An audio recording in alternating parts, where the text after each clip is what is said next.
What's up, guys? What's going on? New Green Dreams buff gear, social distancing while down in Homestead doing some consultation work. Hopefully have these available on the website soon. Not really loving the material on these ones. I got some different styles coming, but you know, if I come down to Homestead for a consultation, I'm coming back to Dr. Campbell's house, getting some mangoes, gonna make a short video, so I got some epic stuff for you. Hold tight.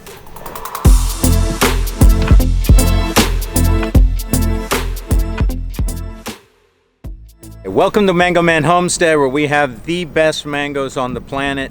I'm Richard Campbell. And I'm Thiago Campbell. And we are two of the Mango Men. There's still two others, one of them being our wife, my wife, who's a woman Mango Man. So anyway, what we're going to do here today is we're going to show you what happens after I mess up after a hurricane. Okay, so 2 years ago, this fall, we had Hurricane Irma. And when that occurred, about 3/4 of these trees in this orchard were toppled. They fell over. We reset them, but we didn't do a good job. So, Thiago, you want to show them here what we're going to do? So just a reminder, this is what happens when you delegate instead of taking care of the problem yourself because you're not in town to do it. In other words, he's saying that's what happens when your dad doesn't do a good job. Is that what you're saying, son? That may be what I'm saying. Okay. Well, you know, I don't know. When the youth take over the world, we'll all be okay. That's all I gotta say. But anyway, I'll tell you right now, when you're resetting all those trees and quick, because in hurricanes you got to get those trees reset normally within about. We try to do it within 24 hours of being toppled, and that's and the trouble is what we did, we reset them, but we didn't tamp in under the trees well, and now the soil has fallen out. So if you look here, you'll see what we're talking about. And by the way, this is your perfect tamping tool. This is an ironwood walking stick made by my father. That was his lot in life, was going out and cutting hop-horn bean walking sticks, and we have an entire shed full of about 500 of them. One day we will do something with them. But anyway, today we're going to use them for this. So if you see where I just tamped, and you see how it goes right under? That's not normal because we have rock here. So you see there are holes all up under this root ball. You'll see here in a minute. Oh, see that? See how my stick just fell right on in? Yeah. So what we do is you got to reset all this thing, because what happens is the crown roots right here, it's totally hollow under there. So as soon as it dries out, you know, when you get a dry period, the crown of this tree dries out and the tree starts to decline. So if you pan up here, you'll see what happens. You see these actually died back. So this tree, I didn't prune these trees back. I had to cut these back after they had died back. And now they're just coming back because we're gonna tamp in there and we keep these wet the whole time. Now on a lot of trees, this is not the case, but in mangoes, you really have to reseat all of this stuff. Because what happens is it starts to look like you're going to be all right, but then you end up with this problem. And then I take it like that, and then what we actually like to use for this is turfus, which is calcinitic clay. And that's the best thing to actually have underneath your mango tree because it stays drier. This is an old Pro Mix that we're using, and with a lot of it obviously has a lot of perlite in it, and so it's keeping everything. See there? It's all going under there again now. You know, my stick is going way down in again. So what we'll do is just go all the way around here, and we'll tamp that in 15-20 minutes. You just got to keep after it. And this is the time of year to do it. The rains are coming in. We have a tropical wave actually coming in here this morning. And so as you tamp that in, it'll rain on that, gets it wet in there. It can put its feeder roots out. And then once you do that, you start to get this on the regrowth. All right, now those are going to be healthy new shoots. But the biggest thing is this will maintain them now during the dry season when it dries out, because we'll start to dry out, and the whole idea is you dry the tree out and then go into bloom. But if it has those crown roots like this that are exposed, it'll die back instead of blooming. And so that's what we're actually trying to do. And if we just add the other part to this, when you do this, part of the problem is, so these trees, this part's gonna hurt, okay? This is really painful, but it fruited on this side of the tree because on this side of the tree, the roots are still intact, all right? They didn't, there's no air spaces on this side. So this side was okay.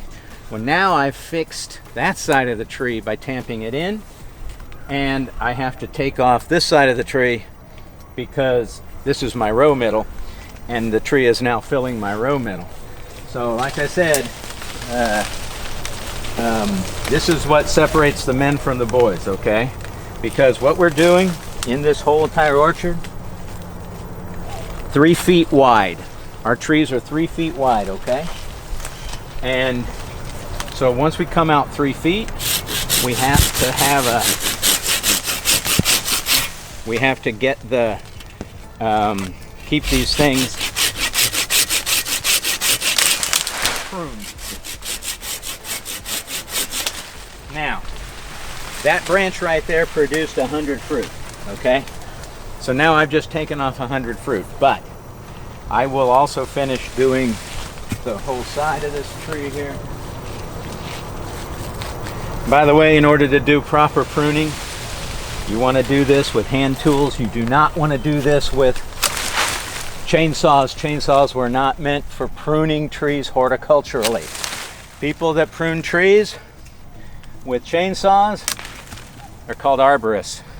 We're not an arborist. We're a horticulturist. We produce fruit. I don't care. I'm not making a landscape tree. I'm making a fruiting tree. And a chainsaw is too easy, okay?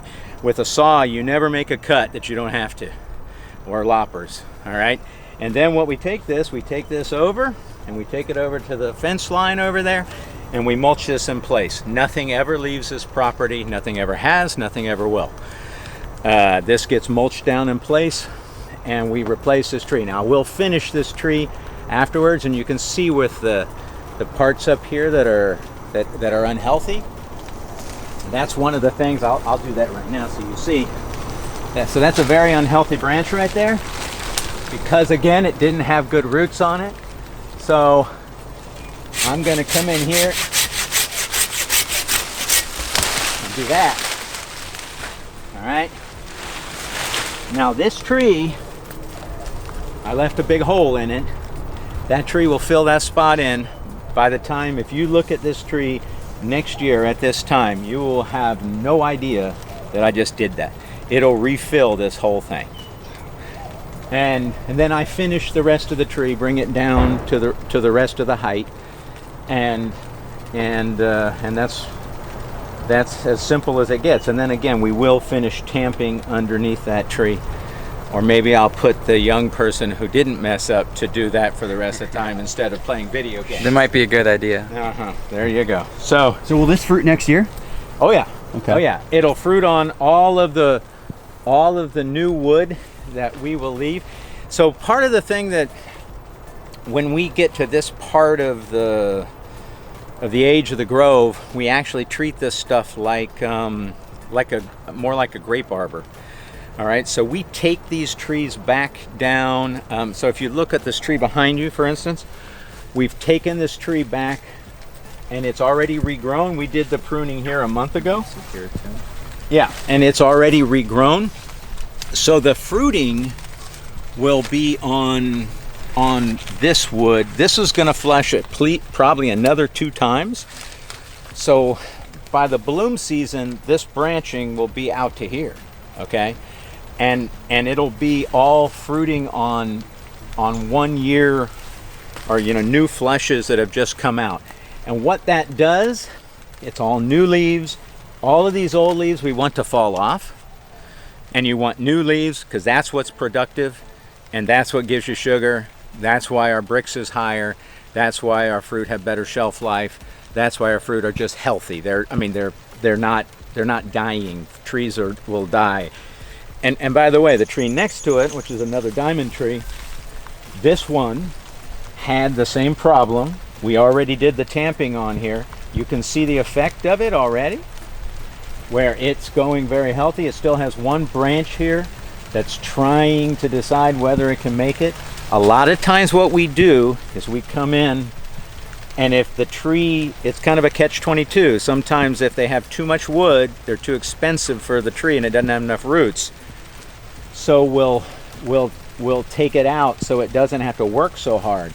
But you can see now it's made a couple of shoots here that are all right. It's still not good, so I'm still not loving this yet. This still could come out. But for now we leave it and let's see what happens. More pro tips? Pile. Oh, there you go. Let me get some of that. Ooh. All right, here we go. Hey, well, you need to tell us what variety is this one? Oh, that's an orange sherbet. Oh, that was the real deal. Okay. That's why it hurts so much to cut off that whole branch right there.